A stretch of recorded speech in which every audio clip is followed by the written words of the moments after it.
هیچ ئەگەرێکی بێز نییە ئەمساڵ حکومەت یاریمی کوردستان بتوانێت موچەی هەر 12 مانگەکەی فەرمانبەران بدات لە کاتێکدا بە بیانووی پێدانی موچە لە کاتی خۆیدا سەرۆکاتی حکومەت سیستەمی پاشەکەوتی جێبەجێ کرد.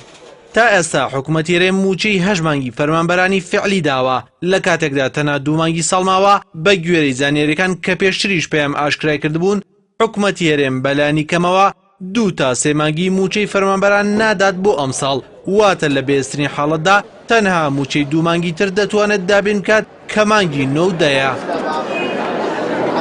پاشەکەوتکردنی موچەی 3 مانگی فەرمانبەران لە کاتێکدایە حکومەت موچەی 4 مانگی ساڵی ڕابردووشی لایە و بە گوێرەی زانیاریەکان حکومەت تا ئێستا زیاتر لە 6 تریلیۆن دینار موچەی فەرمانبەرانی بەپێی سیستەمی پاشەکەوت گلداوەتەوە. ئەوەش هاوکاتە لەگەڵ ئەو 28 ملیار دۆلاری کە حکومەت وە قەرز لەسەری کەڵەکە بووە بەپێی راپۆرتی لیژنەی دارایی پەرلەمانی کوردستان. ناڕەزایی فەرمانبەران لەسەر سیستەمی پاشەکەوت ڕۆژانە لەسەر شەقامەکان و لە ناو فەرمانگەکان بەرز دەبێتەوە و داوای لادانی سیستەمی پاشەکەوت دەکەن. حکومەتیش جگەلەوەی لەسەر ئەم پرسە هیچ بەڵێنێکی نەبردوێتە سەر، هاوکات گومانێکی لەسەر ئەم پرۆسەیە هەیە. فەرمانبەران و مامۆستایان دەڵێن ئەم قەیرانە دروستکراوە و حکومەتیش جگەلەی وابەخشین و فەرامۆشکردن هیچی تر نادات بە فەرمانبەران.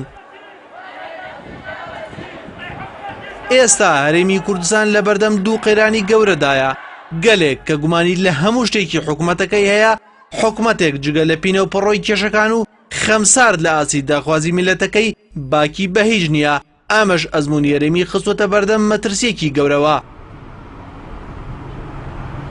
سەرباری ئەوانش ڕۆژانە چەندین بەڵگەنامە بڵاو دەکرێتەوە لەبارەی بەتاڵانبردنی نەوت و ئاشکراکردنی چەندین زانیاری بەڵگەئامێز کە پێچەوانی قسەی سەرۆکایەتی حکومەت دەسەلمێنن.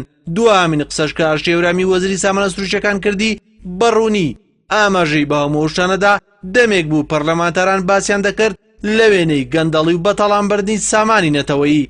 بە بڕوای چاودێران کۆتایی ساڵی 2016 کە هاوکاتە لەگەڵ کۆتایی داعش هاوڵاتیان چاوەڕوانی چارەسەری کێشەکانن بۆ ئەوەش دوو بژاردن لە بەردەم کوردایە.